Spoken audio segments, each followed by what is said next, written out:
and you go back to where the slushies are, and the machines are always churning, and you just pull the handle down, and it fills your cup up with the slush. I'm thinking that Dr. Francois is like that.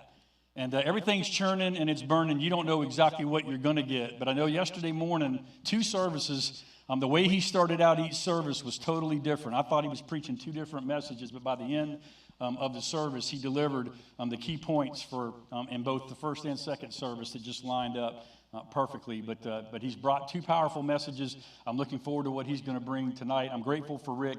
And all the preparation of the praise team. When I laid this whole idea on to Rick, I knew that at the end of the day, it was really going to be the challenge was going to be for our praise team, because they were going to have to lead us in every single worship service. And they've been doing a powerful job, as usual, of leading us. And so, Rick, thank you for all the extra practice and preparation. And we know that it's going to pay off in a powerful way as we go to the throne and as we worship the Lord. So let me lead us in prayer. And then Dr. Francois is going to come a couple of songs. We're going to worship the Lord. And then Dr. Francois is going to fill us up by the Holy Spirit again tonight. Let's pray.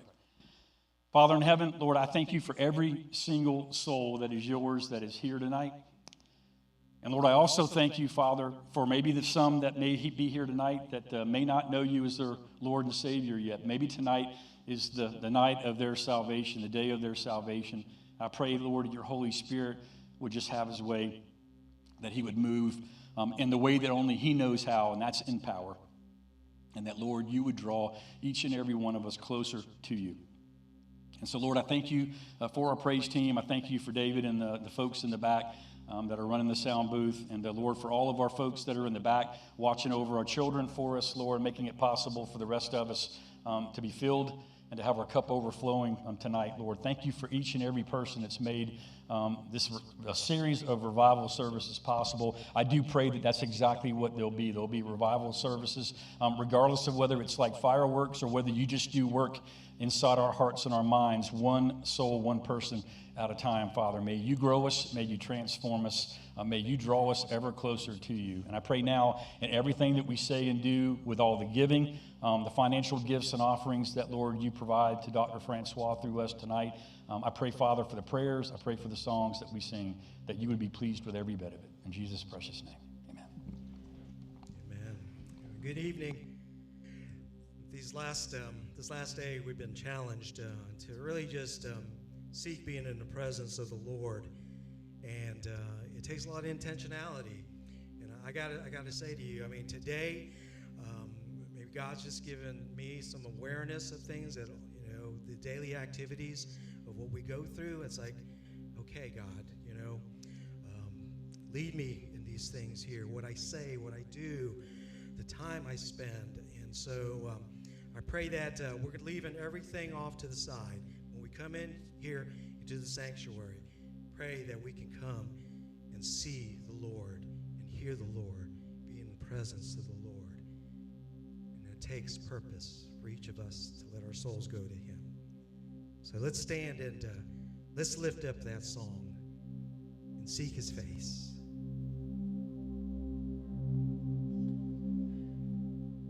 You were the Word at the beginning, one with God the Lord Most High.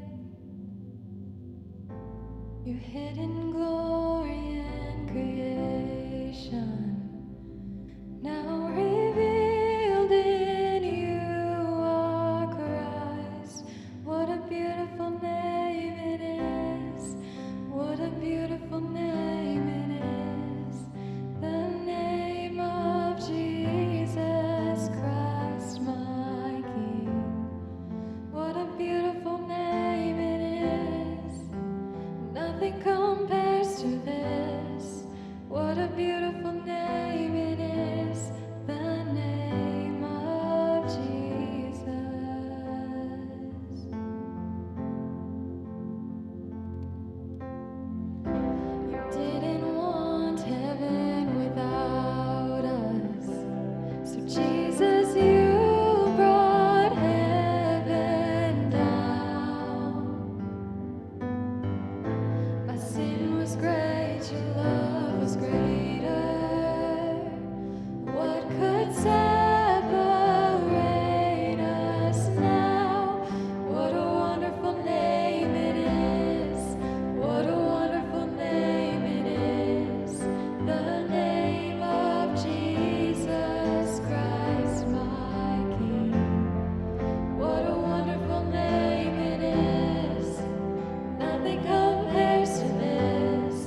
Bless the Lord, oh my soul, oh my soul, worship his holy name. Sing like never before, oh my soul, I worship your holy name. The sun comes up, it's a new day dawning. It's time to sing your song again. Whatever may pass and whatever lies before me, let me be singing when the evening comes. Bless the Lord, oh my soul, oh my soul, worship his holy name. Sing like never before, oh my soul, I worship your holy name. You're rich in love and you're slow to anger. Your name is great and your heart is kind. For all your goodness, I will keep on singing. 10,000 reasons for my heart to find. Bless the Lord, oh my soul, oh my soul, worship his holy name. Sing like never before, oh my soul, I worship your holy name. And on that day when my strength is failing, the end draws near and my time has come, still my soul will sing your praise unending. 10,000 years and then forevermore.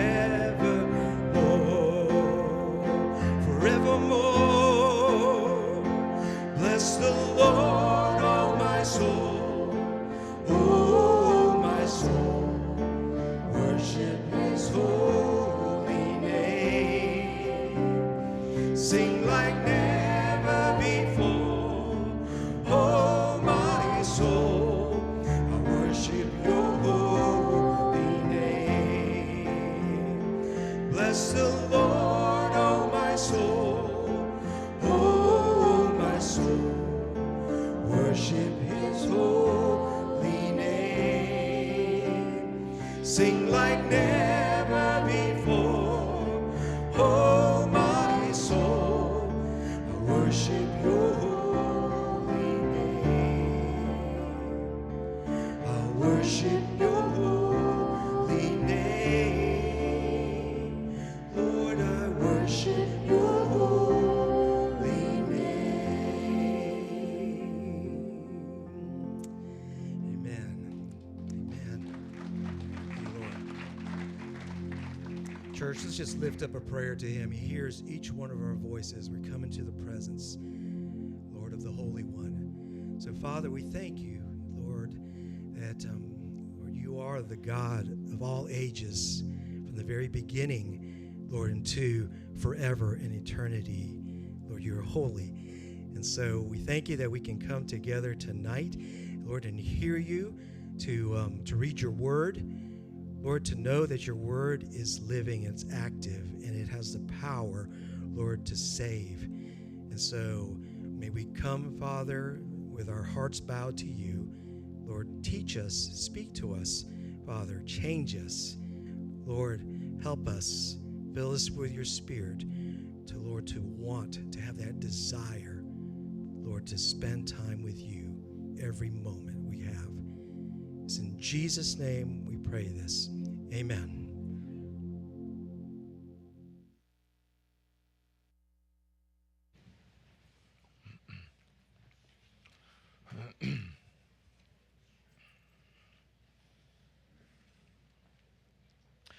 Well, good evening. It's good to be back in the house of the Lord and to be together and to listen to what I believe the Lord has upon His heart for us in this evening. Now, we continue our journey, what I want to call the pathway into God's presence and to experience way more and much more than what we are currently experiencing in our own unique walks with the Lord, whether it's in South Africa or here in the USA.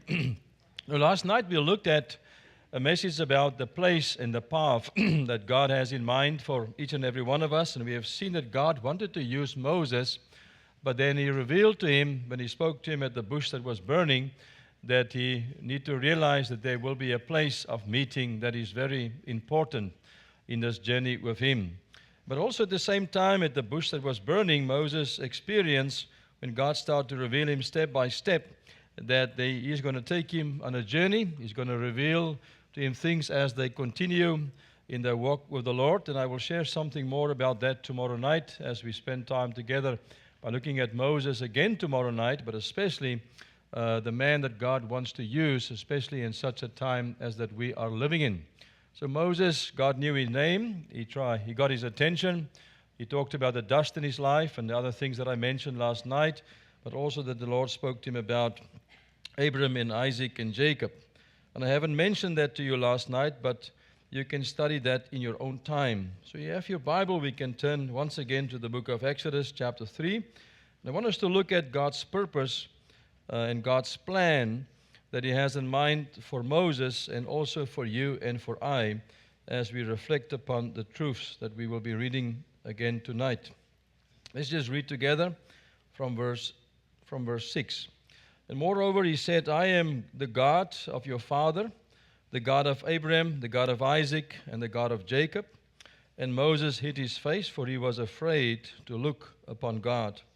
And the Lord said, I have surely seen the oppression of my people who are in Egypt, and have heard their cry because of their taskmasters, for I know their sorrows.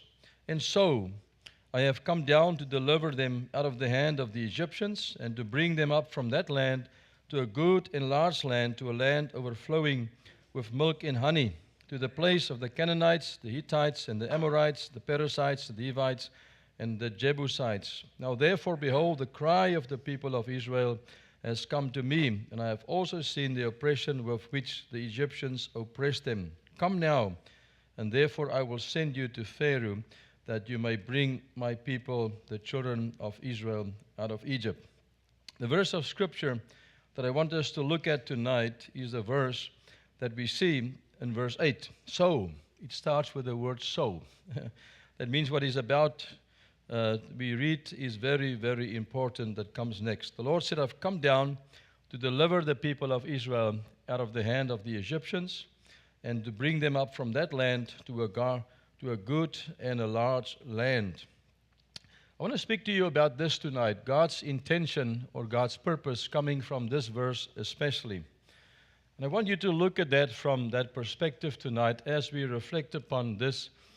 And I'm going to give you a very long introduction and to get eventually towards the end of the message by sharing with you 3 points that I believe is very important for us as Christian people tonight. And if you understood the message tonight and you take hold of that and you are willing to make it your own, I believe that the Lord will really bless you and use you for His benefit and for His glory and lead you into a life of victory over sin and be useful in the hands of God like never before.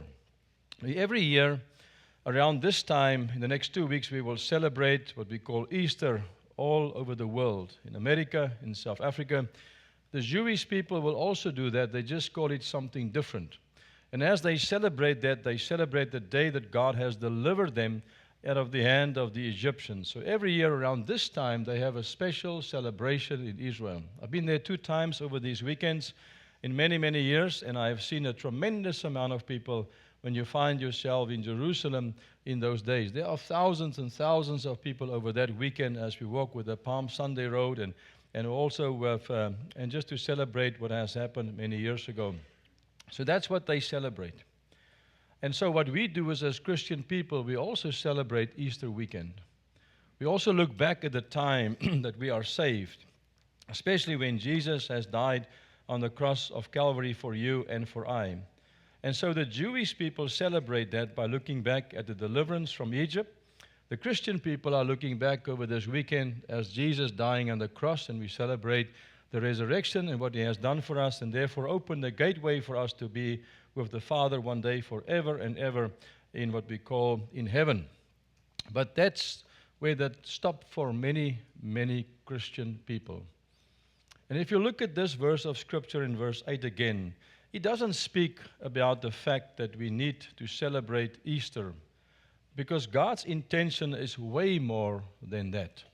The Bible says, God says, I have come down because I've seen the affliction of my people, and I wanted to do something about that. I want to lead them out of bondage, out of Egypt, He says, that I can bring them into a good and a wonderful land, the land overflowing with milk and honey. And I want you to see something tonight before we continue with this message. I want you to realize as you look at this verse of Scripture, it's a promise that God has given here to Moses as He speaks to him, that He has given to Abraham, Isaac, and Jacob. So you got to go back to the book of Genesis. You can see that verses of Scripture in chapter 12, verses 1 through 7. You can look at chapter 13, chapter 14. You get to chapter 26 when He speaks to Isaac about the same thing, and chapter 28 when He speaks to Jacob about that God has given a promise to the people of Israel to bring them into a land which is overflowing with milk and honey. So God gave a promise to Abraham, Isaac, and Jacob, which is important for us to understand. And so what does it mean? This word appears 87 times in the book of Joshua.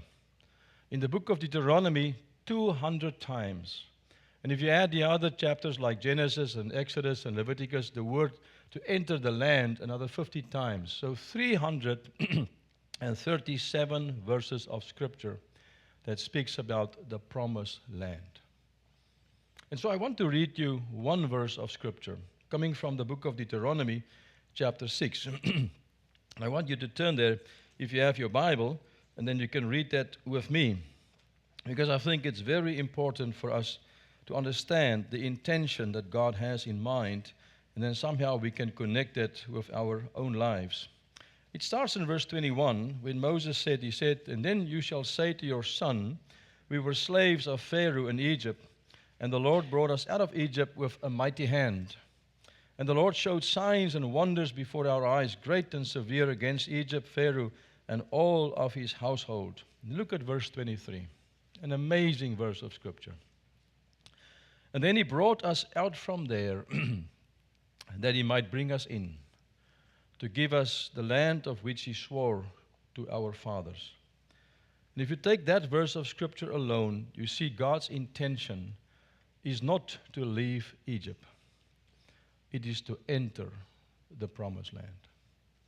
And so when the people of Israel look back every year, when they celebrate around this time the deliverance out of Egypt, Christian people look back at the cross, and we celebrate the death of Christ, and then we testify when we accept Christ as our Savior that we have become born-again believers that goes to heaven when we die one day. And that's the place where life for many Christian people stop. God's intention is not for you to be saved. God's intention for you is to live your life in the promised land.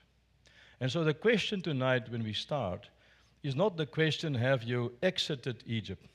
Have you left the land of Pharaoh and the land of the devil, if you want to put it that way, and the world, and leave it behind you? But the real question is, have you entered into the promised land? If you're not, you haven't come close to God's intention for your life yet.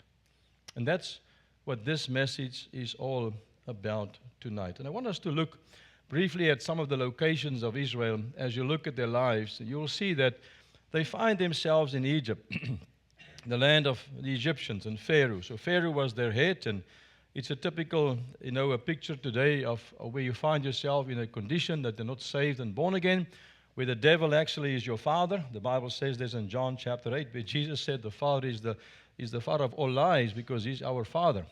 Because when you follow him, you don't follow Jesus. So you find yourself like the Egyptian people living in Egypt. So that's one location.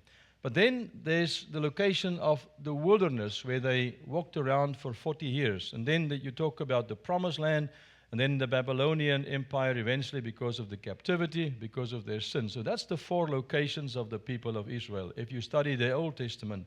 And by the way, when you look at that verse of Scripture in 1 Corinthians, you see that all things is written for us as an example when he talked about the people of Israel as they traveled through the desert in chapter 10. So all things connected to the Old Testament and the story of the people of Israel as they left Egypt to go to the promised land is an example written for us that we can follow in that and learn from that. That's what Paul says in 1 Corinthians. I think it is in chapter 10. In other words, that's 4 locations. But if you look at the first one is the Red Sea. That happened, a miracle in Exodus chapter 13, 14, and 15 that you can read about.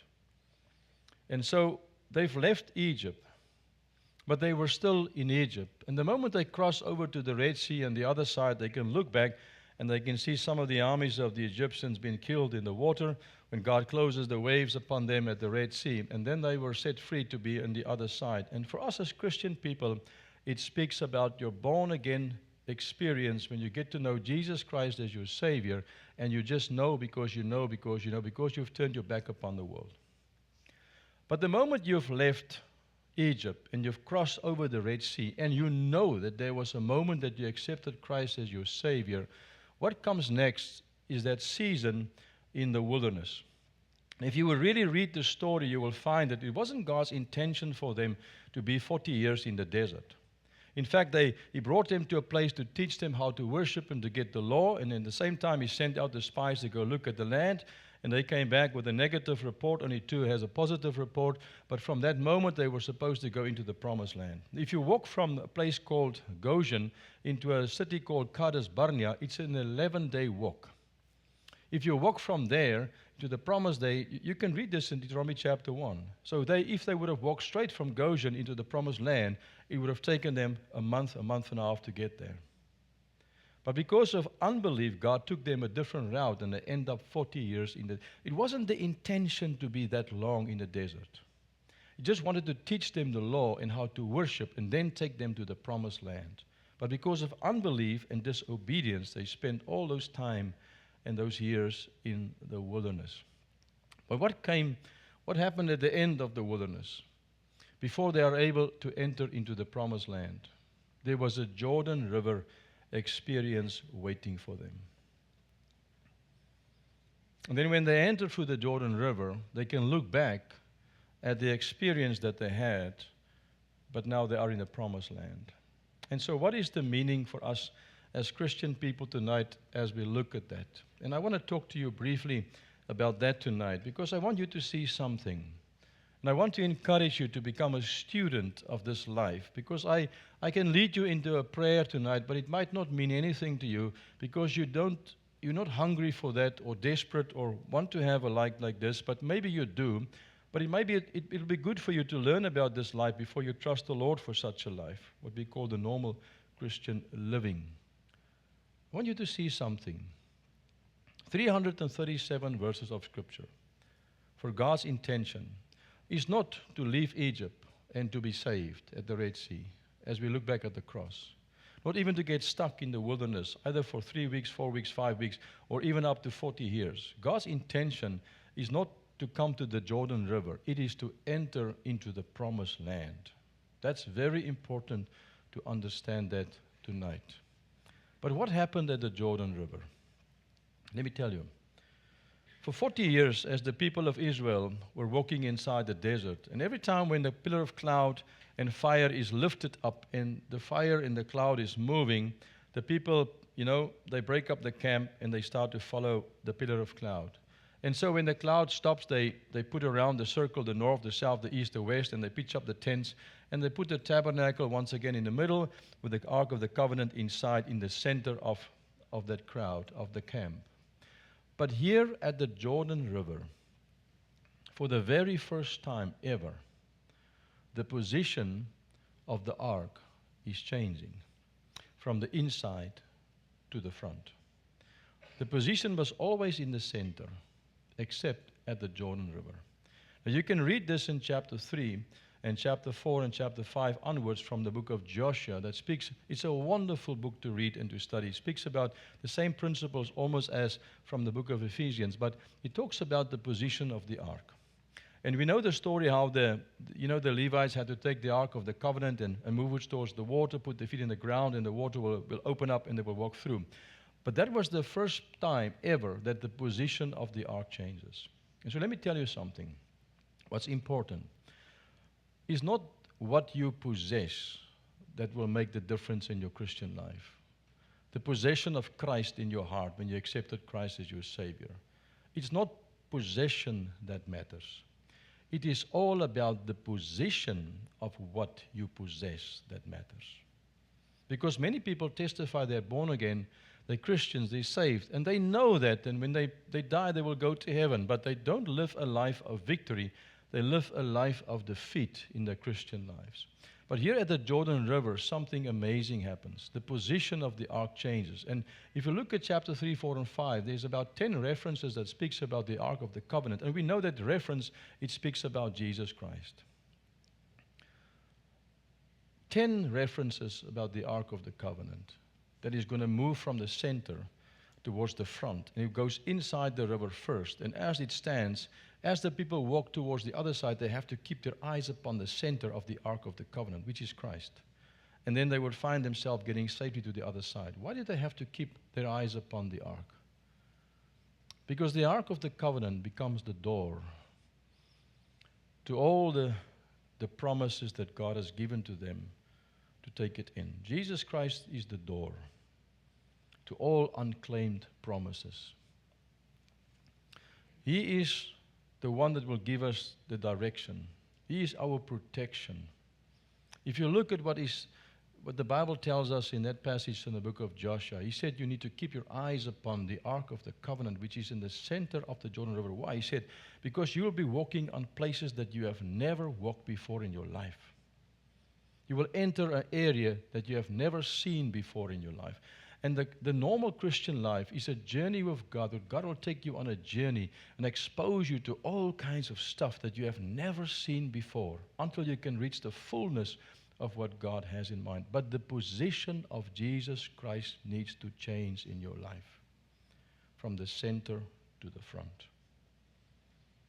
And that's a problem in the lives of many people. You know, a few years ago, one morning our phone rang at home, and we had a little place back home up in Pretoria, and I always remember that.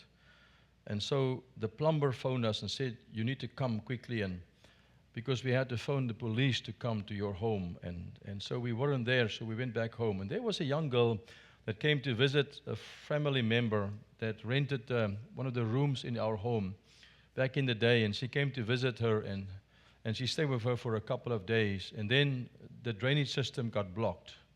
And so they phoned the plumber to fix it, and the plumber phoned the police and then phones us to come. Because the blockage inside the drain system was an aborted baby. It happened on Christmas Day. I have never seen something like this in my life. And so we came to the place, and we realized, my wife talked to the young girl. She said she came from a town in South Africa, and somehow she got pregnant, and her mom's not knowing about that, and she stayed here. She Googled, she found how can she abort the baby, and she bought the stuff, and she drank the stuff, and she said, how do you, she said, I just put him in the toilet, and I just kept on flushing and flushing and flushing until he's gone. And I was standing on Christmas Day at that scene with my wife, realizing that the God will take you sometimes on unknown paths that you have never walked before. And he said, in this day, in this year that's lying ahead of you, you will enter into places, but you need to keep your eyes upon the Ark of the Covenant in the center of the Jordan River, and you will be okay. I can imagine, just think for a brief moment, as you walk through that Jordan River. I've been there many, many times. And the Bible tells us, and the wall stood like this because God stopped the water, and all the other water just kind of flows down to the Dead Sea. And so as you walk past that place, you heard the stories of what happened with your father and your family members back in the day at the Red Sea, and how the Egyptians was killed. And so that wall is just standing. But you must remember, the Bible tells us the water came down in the flood. That river was as wide as the river of the Mississippi in America. It came down in flood after the rainy season.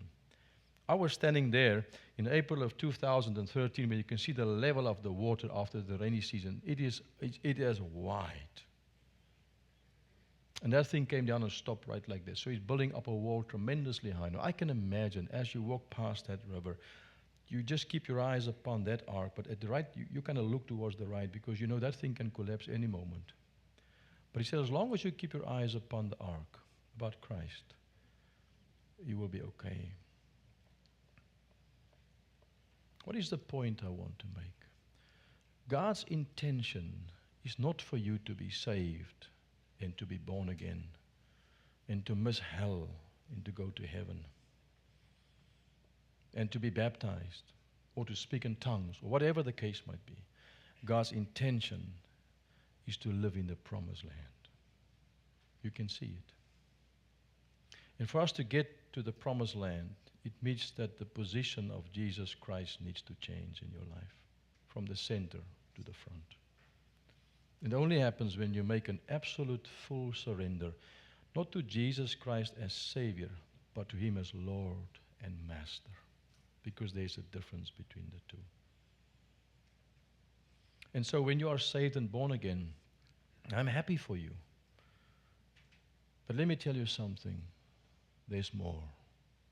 And I think that's what we need to understand. And this is the typical route that you can take as you walk from the land of Goshen, which is the green spot up there. There's 7 different rivers when you think that.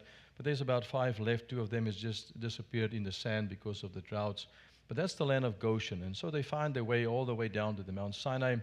If that's the real place, this is the route that they will take. If it's not the one in Saudi Arabia, they probably have crossed straight over. And there's a place just south of the city of Eilat, where the levels of the Jordan, the Red Sea is very lower, and they probably pass down there. It all depends on what is the history teaching you, what you believe. But it doesn't matter. This is the route that they've taken. But let me just look at a couple of things. This is not in detail. I'm just putting out some stuff there that you can start to think about this. So when you go through the Red Sea and you are saved and born again, and then I will ask the question, but how do you know that you are saved and that you are born again? The Bible tells us in Romans chapter 8 that the Spirit of God testifies with your spirit that you are a child of God. In 1 John chapter 5, verse 11 through 13, the Bible says the following. He said, "These things I write to you, my children, so that you can know." If I would wake you up tomorrow morning at 4 o'clock in your home and knock on your door and say, "Listen, tell me something. If you die right now, where do you go?" And you would look at me and say, "Francois, oh man, I can't explain this to you. I just know because I know because I know because I know." Then you're fine. But if you tell me, "Listen, this is a difficult question, 4 o'clock in the morning, let's go get some coffee, we can sit and let's just talk about this," then you are in deep trouble.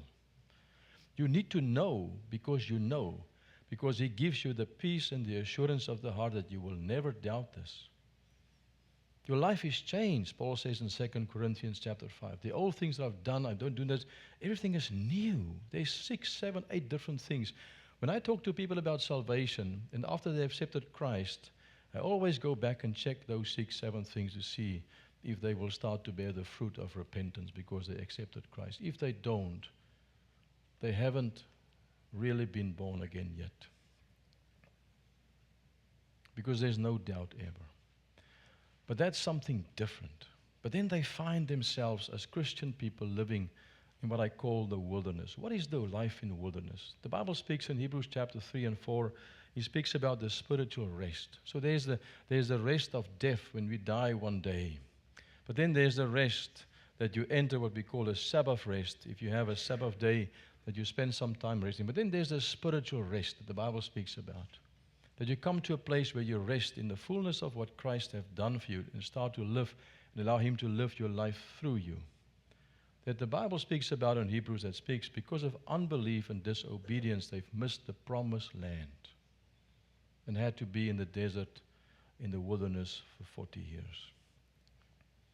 So what is a life in the wilderness? It's a life of defeat. The good that I do want to do, Paul says in Romans chapter 6, I don't want to do. The bad I don't want. Before I have found myself, I have done that already. Romans chapter 6, 7, and 8. You can read this in your own time. So Paul says, there's something inside my heart. Who will deliver me from this body of sin? He said, the Lord Jesus Christ, he says. So that's a life of defeat. You try your very best not to sin, but before you have found out at the end of the day that you have sinned already. It's a life of unbelief, fruitlessness, powerlessness, prayerlessness, criticizing, murmuring, complaining, jealousy. And so we can, in fact, A.B. Simpson wrote a little book called, speaks about the self-life, and he gave 31 definitions for the self-life. It's all about me. Self-righteousness and self-explaining. And so when you look at those 31 things, then you can really see the characteristics of the self-life. It's all about me. It's about my wife, my money, my car, my future, my program. It's all about me. And so this becomes visible in the lives of many, many Christian people. There's a tremendous amount of conflict. There's no growth in your spiritual life. And when you open your mouth and you talk, if you really be honest, we can listen what comes at the hearts of so many people and know where they find themselves, as you will see in the message tonight. But then you come to the Jordan River, where you surrender and die unto yourself. And how do you know that you have crossed over to the Jordan River? There's also 5 or 6 different characteristics that will show that. But then when you find yourself in the promised land, there's peace, there's victory. There's failure here every now and then because there's Jericho, there was Ai. So you won't be perfect. We're not living a sinless, perfect life in this world because we're not in heaven yet. We will make mistakes because remember when Christ comes in your heart, he changes your heart, not your habits and your character. Then when he comes inside, then he starts to work from the inside and then start to deal with your character and your habits. Because over many years of looking at all kinds of stuff on television and listen to all kinds of things on the radio and watching movies and all, you've seen so many things and over so many years your mind and your heart has been corrupted in your life and God has to change that from the inside to the outside. It takes some time to develop new habits and to change your character. That your default can become like Christ, to have the mind of Christ. So he's now going to deal with the issues in your life. And so you start to experience some of those things, but there is many more. In fact, the book of Ephesians explains about 24 different characteristics of a man that is saved and born again, not coming to the point yet of even surrender. You need to read this and you will see what a life like that looks like. So we see the locations. We see Egypt, not born again. We leave Egypt, left Pharaoh behind. We have the Red Sea experience. We talk about salvation. We are born again.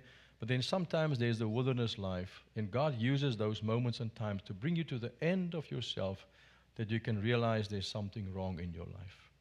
And then he brings you to the point of let go and surrender.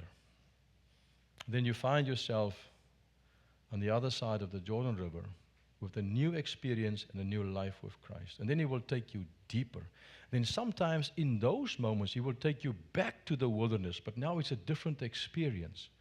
Because sometimes you go to the desert, like in this case, that you can get to know yourself and the flesh. But the second run into the desert is because God wants to take you deeper in your walk with him.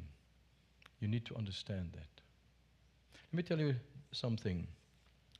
You know, many years ago when my daughter was a small baby, I think 3 or 4 or 5 or 6 months old, one morning we wake up in our home that we were staying, and somehow the washing machine has overflowed. And so the whole kitchen and the area around the washing machine was just filled with water. The carpets, everything was just a mess. And so I phoned this guy to come, the plumber, to fix the problem. On a Saturday morning, it usually happens on a Saturday morning or in the night, isn't it? But so he came on a Saturday, and he just kind of moved the machine away, and he put his hand at the back, and he opened, there's a filter, and he took out a little white baby sock. Little baby sock. 3-month-old baby sock. And he closed it and he said, there's your bill, he needs to pay it. Saturday, so it's double, he says. So we pay. 3 months later, the same thing happened. I said to my wife, I'm not paying that guy again. I know where's the problem. And so I moved the machine away from the wall. I opened the back and I put my hand behind into the filter, and lo and behold, out comes a baby sock. And I close it and it's working perfectly. Then I started to think about this. There was nothing wrong with the source of water on the outside in the ground.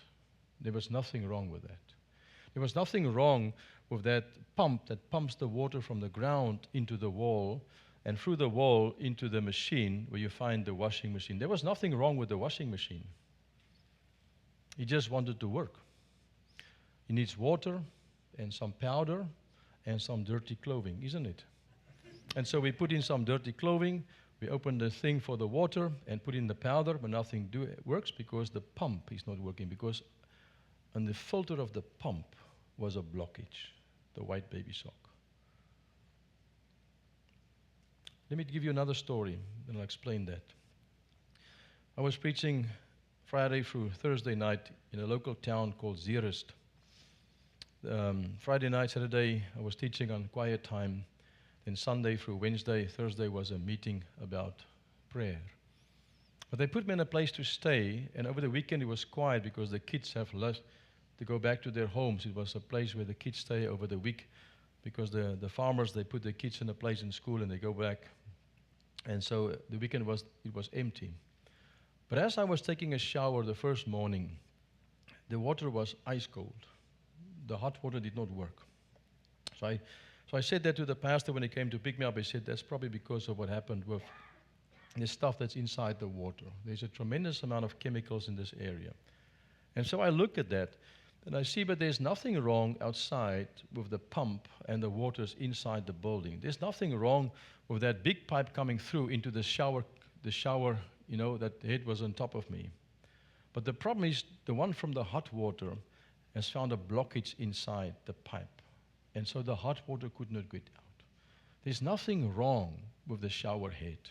There was nothing wrong with the water and the source of the water, but there was a blockage in that little piece of the pipe that causes the water not to get out. Let me tell you something. There's nothing wrong with the Holy Spirit as a source of spiritual power. Nothing, because He Himself is God. There's nothing wrong with your body and my body. But sometimes there's a blockage in our hearts. The Bible tells us in the book of Psalms chapter 84, He said, I go through the life of a desert. If you read this, He said, then my life would make it a fountain land. In other words, if I go through dry and areas, your life is supposed to make it like a fountain. He said, but why do we walk through all these places in the world? But your spiritual life, instead of giving a fountain of rivers of living water that Jesus Christ speaks about, you get little drops here and a drop there and a drop there and a drop there. It's a life of defeat and failure, where we are supposed to live a life of victory. But we live a life of defeat. We have no power inside to resist a temptation. Before you know it, you've laughed for a filthy and a dirty joke. You had the pointing finger. You're watching something on television that you know that if Jesus Christ would be sitting next to you, you will not watch these things, but you are watching things on television with pornography inside and profanity and violence and all kinds of things. And you kind of think it's okay. No, it's not. But inside there's no power to resist that and to walk away as a Christian. Let me tell you something. Many Christian people say that I'm saved and born again, I go to heaven. But let me tell you, your God is not strong enough to save you and take you to heaven, but can't set you free here upon the earth. Then there's something wrong with your Jesus, isn't it? Because if the Son will make you free, you will be free indeed, the Bible says. If Christ comes in your life, He comes in His fullness, but the problem is the outflow. There's a blockage in the heart, which is a baby sock. It might be the eye, it might be the flesh, it might be unwillingness to die in yourself, it might be the self-righteousness and the self-explanations and all kinds of things. It's always about me. It doesn't fit my schedule. my reputation, my bank balance, my money, my house, my wife, my kids, my vehicle, my boat, my vacation. It's all about me. It's got nothing to do with him. But we testify that we are Christians, born-again believers, but we live in defeat. God's intention for you is not to be saved and to be born again. Let me repeat this again. His intention for you is to live the normal Christian life on the other side of the Jordan River. And there, I got the 3 points of our message for you for tonight.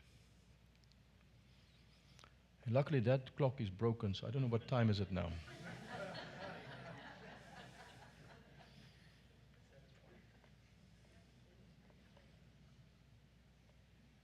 I've got 3 points for you. The goal of the Christian life is what I want to call the normal Christian life. Point number 1. What is that? Is to live your life on the other side of the Jordan River. Not on the other side of the Red Sea. I'm happy for you if you testify that you are saved. It's a miracle when God saves someone today.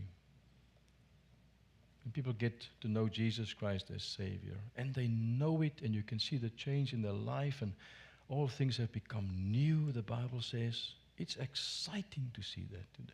It's a miracle. When you go from death into life, from darkness to light, it's a miracle. But that's not God's intention. That's only step 1. Step 2 is to get through the Jordan River to the other side and come to the place where the position of Jesus Christ is changing from the inside to the front. That he's in control. That only comes with a surrender and a relinquishing of yourself and just simply give it to God. Andrew Murray calls it the life of absolute surrender. Hudson Taylor used to speak about this as the abiding life. There's the crucified life. There's the victorious life. There's got 20 different names that I can just highlight that to you. That's a life on the other side of the Jordan River. And so the second point is that the moment you realize this, you need to realize that you and I become ambassadors. And Paul says in Philippians chapter 3, verse 20, that we are heavenly citizens. I carry a South African passport, but I don't see myself necessarily as a South African that lives there full time. I see myself as a heavenly citizen that is traveling through this world. And sometimes the Lord puts you in South Africa, and sometimes Australia, and sometimes Namibia. What does it matter? I do have a passport. I go back home because my wife is there, and we live in South Africa. I'm a heavenly citizen. And so I'm supposed to be an ambassador of the heavenly kingdom and the way that Jesus wants us to live. Why do I say this to you? I want you to think about what I'm going to say now. Because as an ambassador, you represent the location where you find yourself.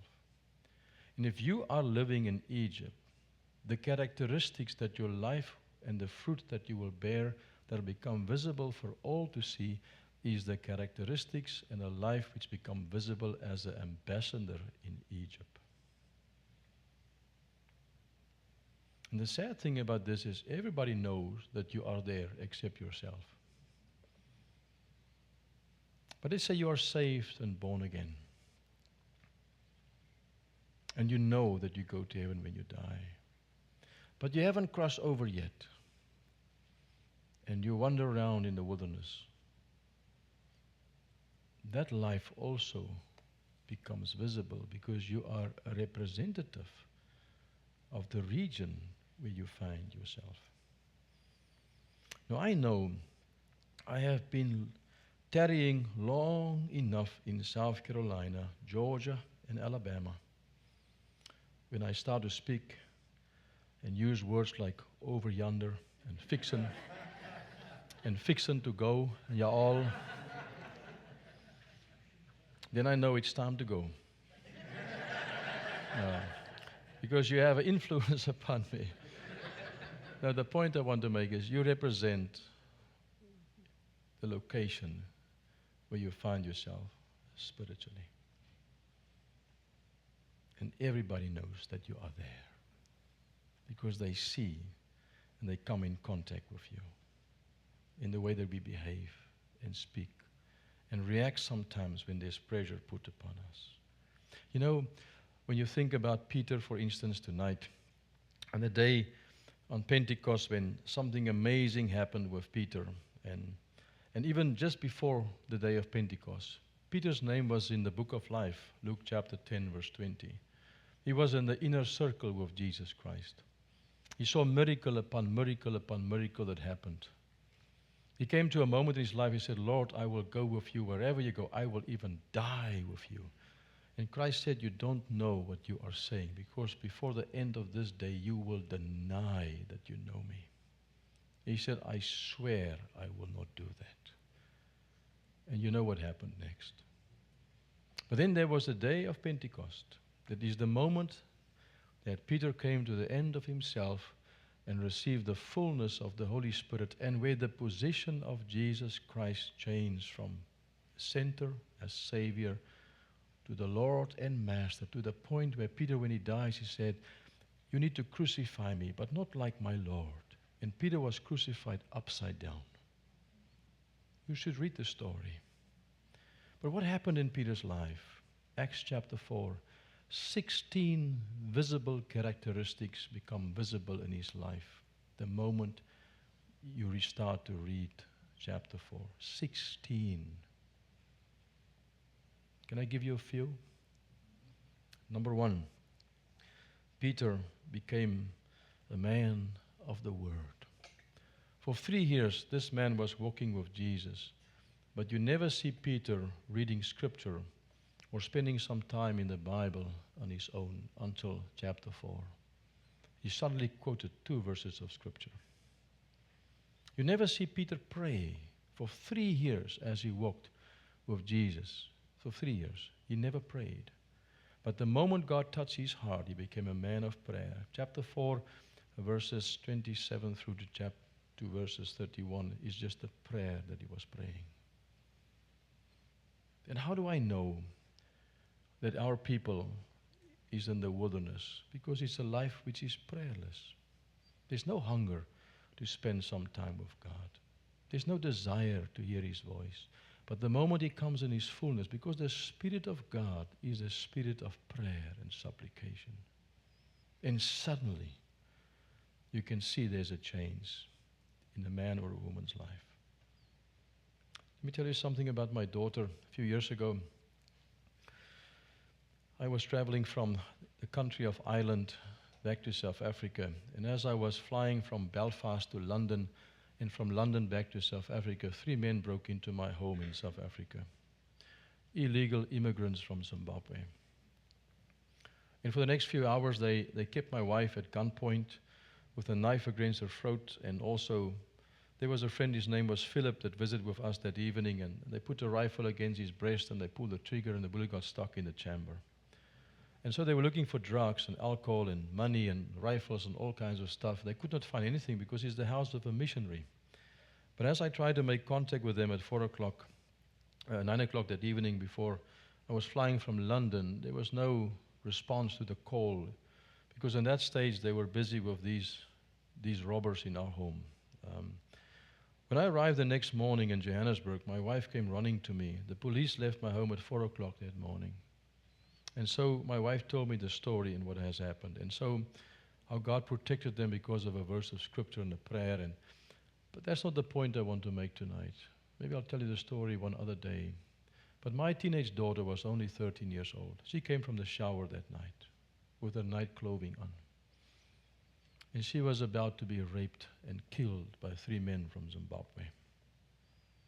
When God intervened and protected her. But she struggled for a long, long time with that. Why did God allow something like this to happen?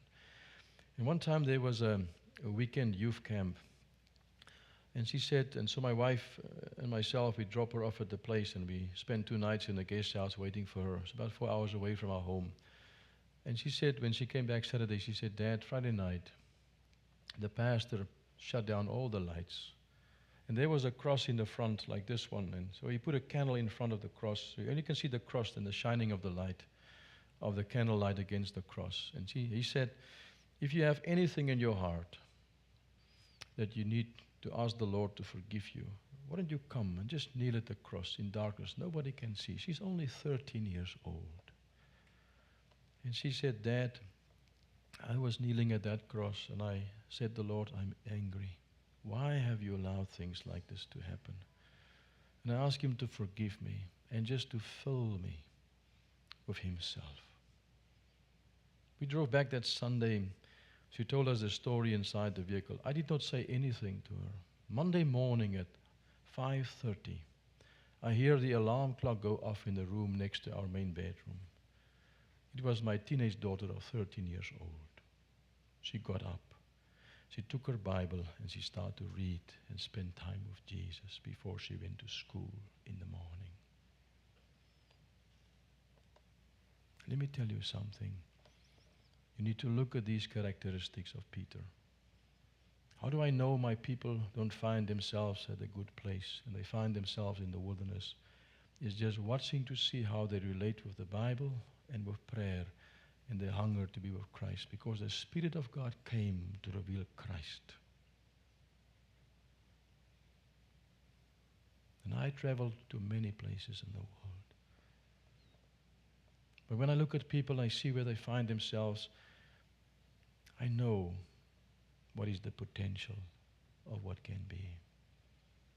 Because God don't want us to live on the other side. The normal Christian life in the eyes of God is in the promised land, not after the Red Sea.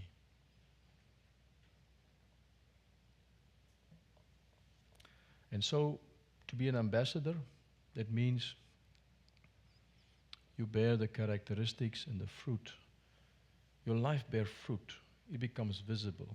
And everybody can see where you and I are finding ourselves. When you lose your temper, you struggle with unforgiveness, bitterness, hatred, anger, jealousy. And so we can talk about all these aspects of the flesh. And God said it's time to bring it to the cross. So many of us need a second visit to the cross. The one for salvation and for the one to surrender and to be filled with the Lordship of Jesus Christ and the fullness of what He has in mind. Because that's the normal Christian life. I need to close. My time is probably finished. The hunger and a thirst for more. You know, in Joshua chapter 1, God says, every place where your foot will step upon, I have given that to you already. He made a promise in Genesis 12, 13, 14, 26, 28. Exodus chapter 3, He made a promise to give the land to the people of Israel in every aspect of the land. Every place where your foot will step upon has been given to you already. That means that we need to enter into the fullness and have victories and conquering and all kinds of things. If you are looking for peace, Jesus is peace. If you are looking for victory over sin, Jesus is victory over sin. Do you need wisdom? Jesus is wisdom. Whatever you need, God says, I am your fullness. And so, I have some questions up there for you. And the first question is just a question up there. Where do you find yourself living your Christian life at the moment? Not where do you think you should be living, but where do you find yourself? Your spouse knows exactly where you are, because he or she was the bearer or the receiver of that tantrum, the pointing finger, whatever has happened today in the home, isn't it? They know. They know where we are. If there's rest, there's peace, there's victory, there's calmness, there's joy. They know. You know, when you go to Israel with us, we go to a place called Masada. Masada is a place where the Jewish people committed suicide. You probably have seen the videos, and there's a movie that you can watch from Masada, it's 6 hours long.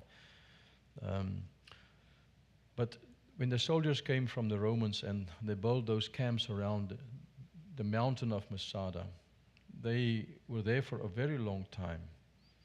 But the soldiers find themselves around the mountain of Masada. And they had to walk to a place called Ein Gedi, which is about 15 miles away from there, which is the source of water in the desert. To go get water in buckets and all kinds of vessels and then walk all the way back. Imagine that you are a soldier and your job is to go carry the water. You're going to walk 15 miles in the desert to carry water back 15 miles. And all those soldiers, they get their water from the outside. And so it runs out every now and then. They got to go back and find it. But did you know in that mountain called Masada is a cistern that when it rains once a year, that the water came down in that desert into that cistern, that cistern can give water for 1,000 soldiers for 1 year. There was 900 people living in that mountain. In one time of rain, there's enough water in the cistern to keep them going for 1 year. The point I want to make is the mountain is in the middle of the desert, but the mountain had a cistern inside the mountain that made that mountain self-sustaining in the middle of the desert. So when God comes in your heart and fills you with His Spirit, in John chapter 4, when Jesus speaks about that, and especially chapter 7, He said, from the innermost parts from here will come out of your belly rivers of living water in the midst of a desert time. Well, if you are outside, you got to go find things the whole time. And so one time I was there, I gave a teaching about being content and the difference between contentment and joy and happiness. And I spoke, and there was a businessman that was there. You see, the previous night, 2 nights, we were at the Sea of Galilee. And we end up in the hotel, and there was just a tremendous amount of tourists, and somehow they made a mistake with our hotel room. And they put me in the room with a man. There was only one bed inside. And so I gave the bed to him, so I slept on a little couch for 2 nights as the tour leader. And so the agents found out what happened. And so when we got to the next hotel at the Dead Sea, they have upgraded me to the penthouse in a 7-star hotel. And so when all the rooms was handed out, they got the rooms and they go, and I got my ticket last, and they took me to a place. When I entered that place, it was spas and jacuzzis and fruit baskets, and you can't explain that to you. That I could not sleep that night. Because it reminds me of the flight one time back from London on first class. I just couldn't sleep because, I mean, you eat with crystal and all kinds of stuff. It's just wonderful. And so the next morning, as we got to Ein Gedi, I gave a teaching about being content. Paul says, when I had little, I was content. So I was sleeping on a couch and I was happy. And I got to the 7-star hotel in the penthouse and I was happy. Because my happiness is not determined by outside things. Because if my TV makes me happy and somebody break into my home and steal my TV, it's gone. Then my happiness is gone. Real joy comes from the inside of the heart. Happiness is temporary from the outside. And so the people, the Roman soldiers, had to go find the water on the outside source. The mountain had it inside him. And so many Christian people are always looking for something. The new kick, and the new this, and the new that the whole time, because we try to build up something, while Jesus said, I will give you something that will make you never thirst ever again. The source of spiritual power, the Holy Spirit. But you have to come to the end of yourself. Then I will give it to you. And so when we've lost our joy and we don't find ourselves in a happy place because we build our happiness and joy on things outside the whole time. Whether it's the politics or finances, it doesn't matter. If it doesn't go your way, you're not happy, not content. I can sleep on a couch. I've slept a night in a mailbox. I've spent nights on on little banks in parks worldwide. I've spent nights on stones and rocks in the desert, and buses and taxis and overnight things. It doesn't determine my joy and happiness, because He is with me, the source of living water that flows out of your belly. Let me close. When you look at these questions, because you have to ask yourself these questions. What will happen in your family if you start to live in the fullness of rest, in the life of victory? Do you think there will be fighting in the homes? No. And if there is a misunderstanding and somehow you misbehave and you lose your temper because of pressure that's been put upon you, tomorrow morning when you have your quiet time, God will speak to you. Go fix it. You don't need to live one day longer than usual with all this stuff in your life. It'll be heaven upon earth, isn't it? That's God's intention. Salvation is step one. The Jordan River is step two. The ultimate becoming like Christ is step three. And I have to be honest with you. Many Christian people is stuck after step one. And is visible for all to see. A life of defeat and failure. Let me close. A few years ago, at that same place where I was preaching with a cold shower, the pastor came to me and said, I'm going to show you something tomorrow. We went to a game reserve, and this guy has a tremendous amount of lions on his farm, and pumas and cougars and all different types of lions that you can think about. And so we drove into the game reserve and we stopped at the house, the main house. And we walk outside the vehicle. I see there's a few cages, and I started to look at a little jackal, and there's a fox, and there's a rabbit, and I just got, I look at all the stuff because they brought them from the wild and protect them. But as I get up and start to come around the corner towards the house, there was a lion standing in front of me. This one. And they tell you, when you find yourself in a place like this, that you will run. That is not the truth. You freeze. It's like when I was diving one time in the sea in Hermanus, and I had a knife in my mouth, and I opened the bamboo in front of me to go down to get the stuff that I was looking for. There was a shark just swimming past me. In my mouth just, and then the knife goes down. They say you want to swim. You don't. You freeze. And the other thing I could get out is the word lion. And so the guy in the front, he said, don't look at him, just walk towards me. How do you do that? So I just walk to the door, and as I walk, I can feel my body goes like this. And then I hear the footsteps behind me, and he's walking behind me, the lion. And when I got to the door, I opened the door like this. When I got the door like that, he came and he scratched himself against my leg, and he dropped down and he was lying on my feet. I couldn't move. And so the owner came and he said, just be quiet. He said, there's 8 of these lions on the farm. They're half tame and half wild. Nobody comes on this farm because of them. And so he got my feet out of the lion, and I walk inside. But I didn't know that.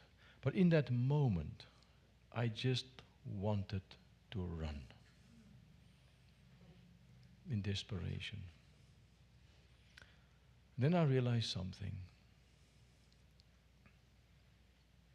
in my spiritual life.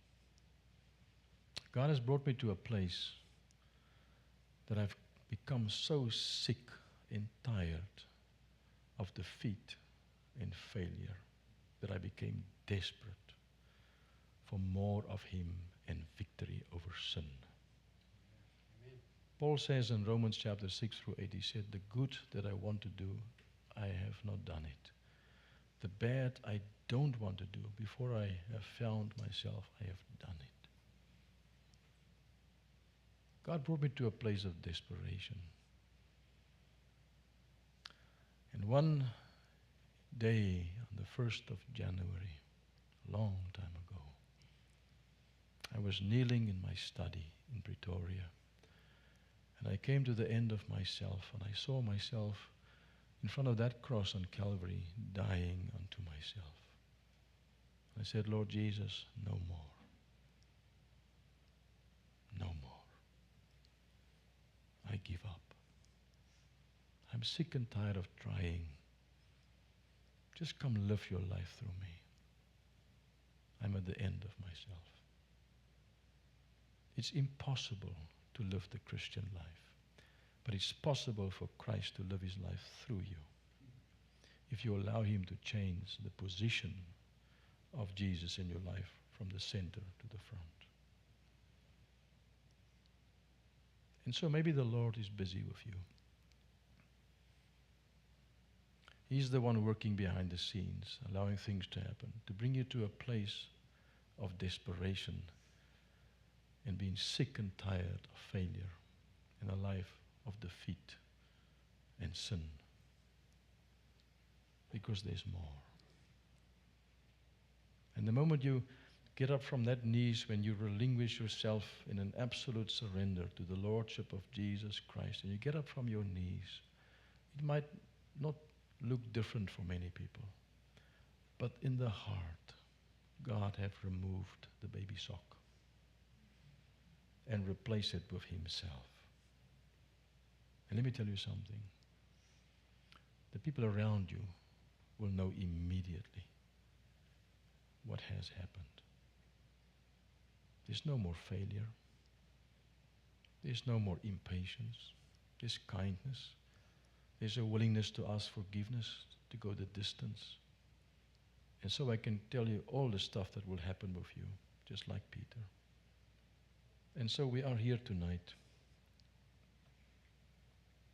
And so God is telling Moses something amazing. He said, Moses, I have something in mind for you and for my people in Egypt. I want you to go get them and bring them through the Red Sea. He didn't even know about the wilderness by that time or the Jordan River. He said, just go get them and bring them here. God's intention for his people is to live in the promised land. And so I need to ask you, do you realize that your location where you find yourself determines the fruit that becomes visible for all to see? And the more and more I study this and go deeper, the more and more I want him to do something in me and change me, that I can become like him, because that's what people will see.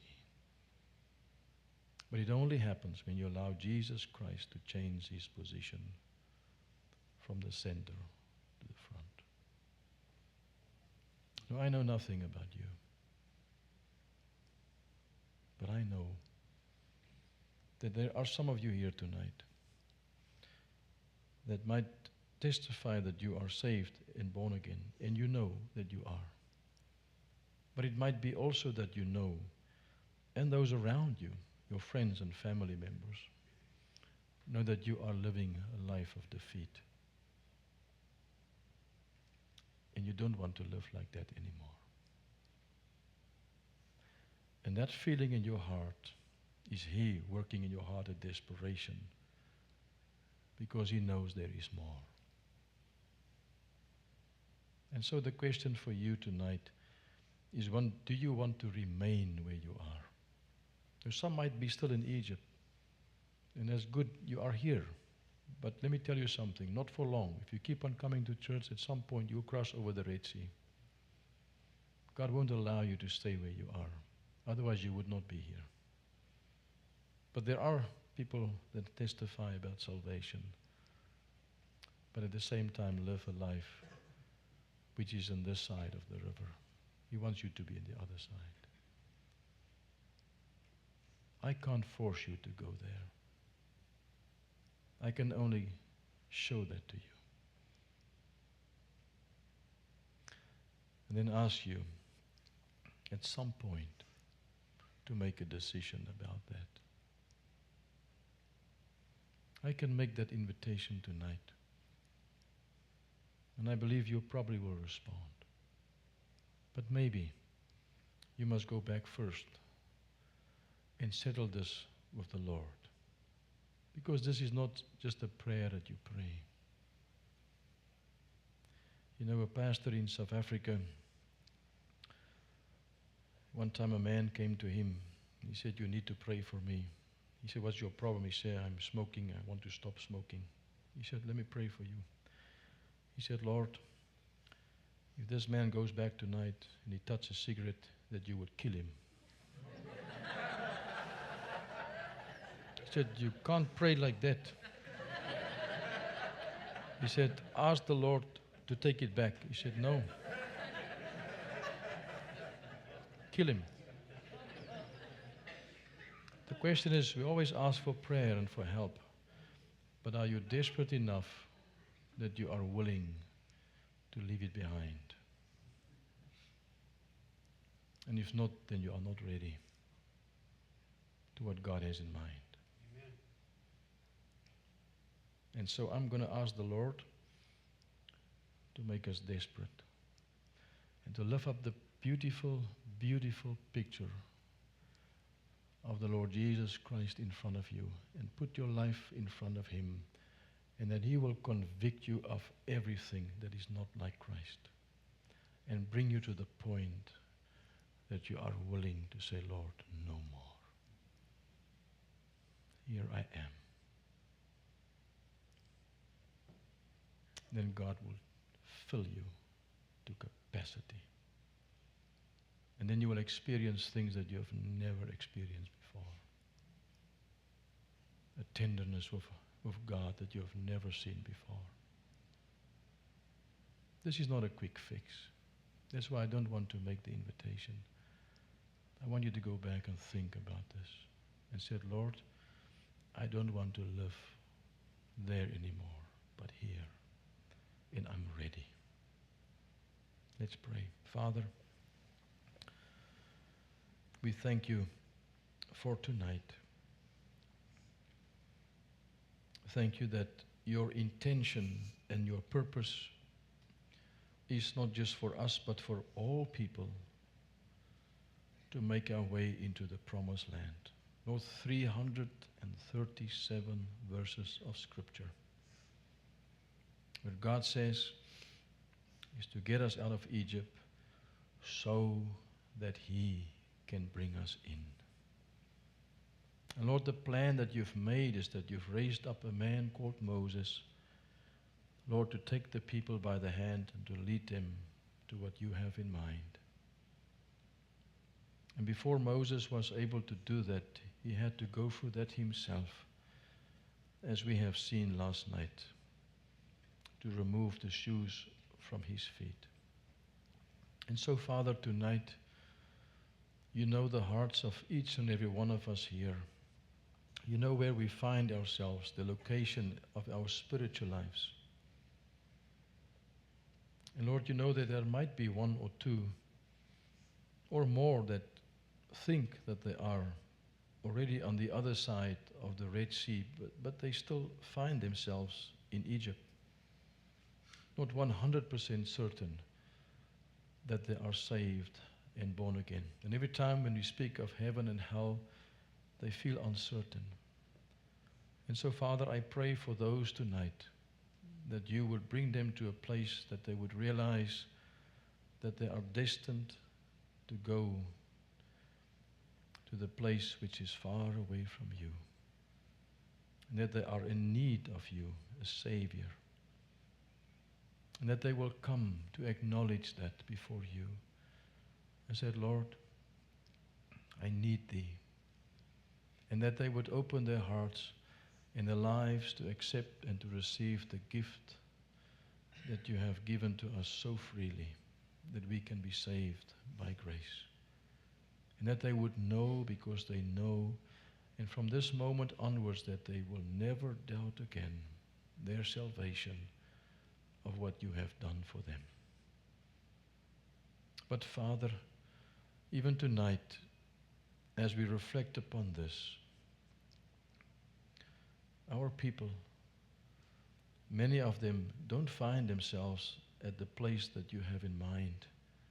We testify about salvation, but at the same time, if we are honest with ourselves, deep down in our hearts, we know that we struggle.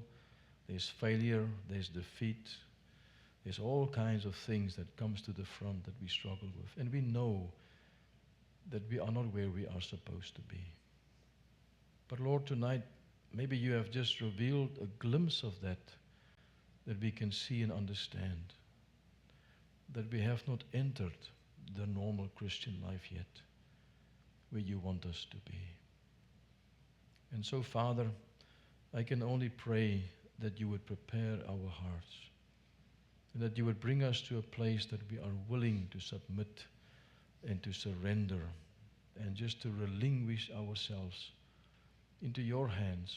And you can choose whatever you want, as long as you would fill us with yourself to capacity. And Lord, that we would know in the moment that has taken place, because we had to put our hand in our own heart to remove the blockage that we know that is there. The I, myself, my own justification and self-righteousness, and willingness to give it up to receive what you have in mind.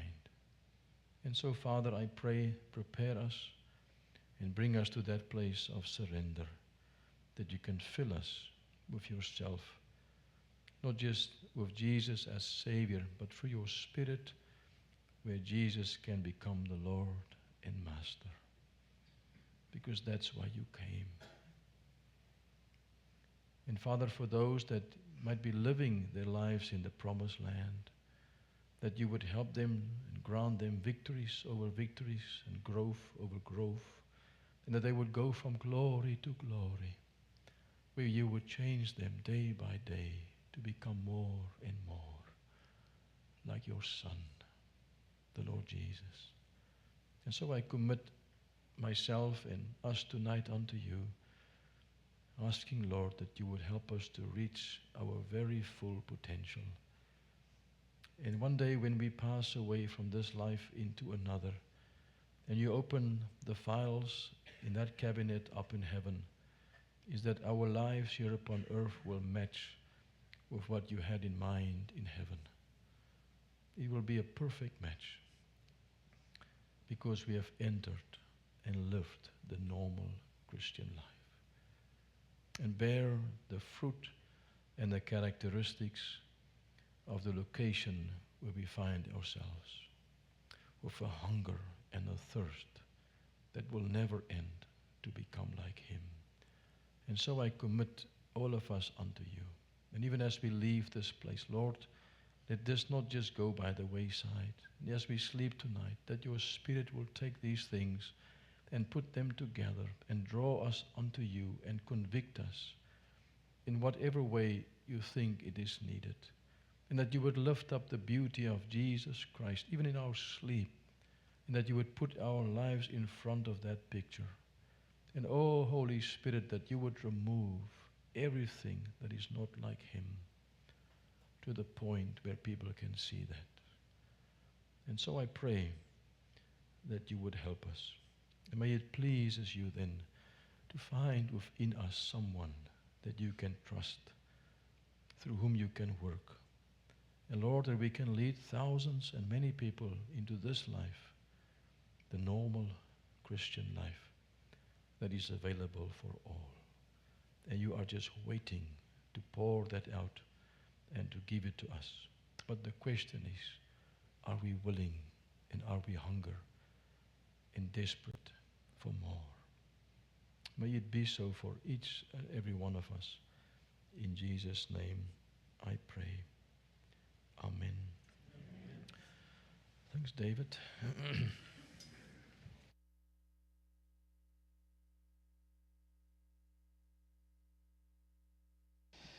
Dr. Francois, thank you. You know, I don't know about you, man, I'm sweating. You know, this is really feeling like a process of refinement. You know, we've got Brian here. You know, we've got We've got a few individuals that work here at Santee, actually down at the Nucor Steel. And they see what refinement looks like every single day when you heat metal up and you cook all the impurities out of it. And all that's left, when it rises and you scrape it all off and scrape it away, all that's left is beautiful, pure steel. I really feel like what God is doing during these moments that we have Francois here. And I'll say one more thing as an illustration. You ever know when you go out on vacation and you reach the halfway point of vacation and you start to feel that vacation's starting to go away and the real world's starting to come back to you? I was starting to feel that tonight. I'm already missing Dr. Francois already. And he's still got 2 more nights here with us. But God is revealing things to us. I hope that you're sensing the very same things that I'm sensing. God is pointing out specific things that I need to turn over as a believer, that you as a believer need to turn over to Him. And you need to allow God to refine those things out of you so that you can get beyond just the edge of the Red Sea. And you can get fully into the promised land and really enjoy all the things that were on the right side of that screen that Brother Francois actually revealed to us. And so I just challenge you as you go home. I'm going to honor his position. He said he's not going to call for an invitation, and I'm not going to call for an invitation tonight either. I'm telling you that because we have invitations practically after every service that we have here at the church. But here's the reality. The reality is the Holy Spirit saves in other places besides right here in this little carpet patch, right here in this church. God can save you anywhere. And so if you go home and God is convicting you tonight, if you're on the car drive home and you're having a conversation with the Lord and you can do that, I just ask that you not close your eyes when you do it. But I ask that you carry that conversation with the Lord. And if you're here tonight and you have not been saved, and you need to be saved, you need to surrender yourself, you need to admit you're a sinner, and you need to turn those things over to Christ and let Him address those things and let Him establish a relationship with you that's going to last for the rest of your earthly life, prepare you for His second coming, and then set you up for the most amazing eternity you're ever going to experience. That the Lord Himself can do that, and that you would ask Him to do that. If that's you here tonight and you're not a believer, that you would get that right and that you would come back tomorrow and you tell me, you tell a brother, a sister in Christ what God did in your life, and we'll celebrate that with you tomorrow. But you need to go home tonight and pray. Ask God to help you acknowledge the refining that He is doing right now. What is He seeking to reveal to you that needs to change in these days ahead that's going to enable you to be fully actuated, fully activated, I think was the word that you used earlier today, Brother Francois. It's one thing for us to be able to have influence, to have the potential to serve Christ and to be everything Jesus wants us to be, but how do you activate it? The Holy Spirit does the activating, and then it's up to us just to surrender and submit ourselves to it and let Him have sway, let Him have control over us. And so I'm asking you to go home tonight and tomorrow as some of you go to work and you go to school. Ask God, be chewing on that like a cow chews on its cud, and ask God to enable you to get every last thing that God desires for you to get out of these messages that Brother Francois has brought. And we got 2 more to come. And so you need to process and prepare for what's ahead while already starting to work on what God has already given you already. There's one more thing that I want to point out to you. Out on the table outside in the foyer are some books that Brother Francois brought with him. And my staff and I, we got these books last year and started being able to chew on these. But there's a specific book that I want to point out to you. It's called Connecting Time. And it says time to stop, time to reflect, time to reconnect. Many of us, we're having quiet time. We're having the best quiet time that we can think of, that we can have with the Lord. I will tell you, if you read this and you will practice it, you'll put it to work, I'll tell you that God will take you deeper. The Holy Spirit will take you deeper in your quiet time, and you will have a quiet time unlike any quiet time that you've ever had before, and it will continue. And so Brother Francois has had many a quiet time with the Lord, and I'll tell you, I've been spending more time with him, and you can just get the sense. Like he said, if you go into the promised land and you're experiencing the growth and you're experiencing the victory, people will notice it in your life. I notice it in his life. And he's got so much life experience that's part of what I'm going to miss when he's gone. He pours out a lot. The Holy Spirit allows me to see things that he don't even realize he's probably even oozing out of him. And so, but a lot of what's oozing out of him has been put into these booklets out there. So I would just ask you, it's cheap as all get out. Most folks, when they come in here, they charge a good bit of money for a book. But I'll just tell you, you'll get a deal on these books. The prices he's charging practically bare minimum for what these books are really worth. And so I challenge you, if you only get one, and I'm just going to tell you, if you only get one, I would challenge you to get this one. But I would challenge you to get all of them or as many of them as you can. But if you want to have an improved quiet time, this is something that you can chew on for months and allow it to work itself out in your life. And so I mentioned that to you this evening. If you would, go out there and get your copy of that. I want to thank you for being out here tonight and honoring Dr. Francois with your time and your attention. Ultimately, we know that the Spirit is working through him, and so we ultimately honor the Holy Spirit when we honor him. But anyway, if you would, follow up with him, let him know how much it means to you for him to be here. I'm thankful, Father, that he is blessing us the way that he is. And so I'm going to ask Brother Mike Horez if he would to come. And if you would pray us out, pray safety, everybody safely home. I also want to challenge you that tonight, as we did last night and every night, as you're here this week, if you would pray, if God would just place on your heart a desire to support Dr. Francois' ministry. In a lot of ways, when we support him and his time here, we're supporting him. We're pressing him on to the next location. He's going to Florence, I believe, next. And so if we can send him forward with a great amount of financial support that will see him, see his bride, see his family supported, we want to do that. And so if God's laying on your heart something that you would give him from a financial standpoint, we got basket in the back there at the audio-visual station in the back. Just drop it in the basket, put it in an envelope, and write Dr. Carr, Dr. Francois, and we'll make sure that he gets every single penny of what you provide. So, Brother Mike, if you would pray some. I would love to. Let's go to the throne together. Father God, thank you so much for meeting here with us today, for just allowing us to get a glimpse of just what you desire from our lives. Father, just myself, I have just learned so much, and I know that your outpouring upon your children here is just drawing you closer and closer to them. And Father, we love you, Lord, because you first loved us, and now you're just drawing us to a closer relationship with you, Lord.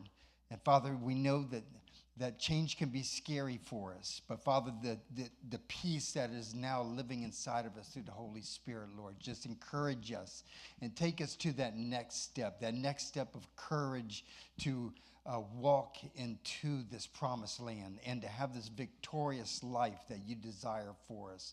Lord, give us the courage just to step out into this world, to bring Christ to those who need it.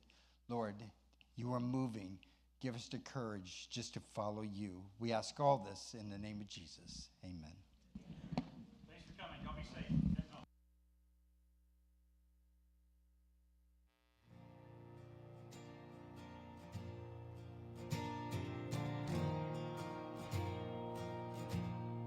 Christ is my firm foundation, the rock on which I stand, and everything around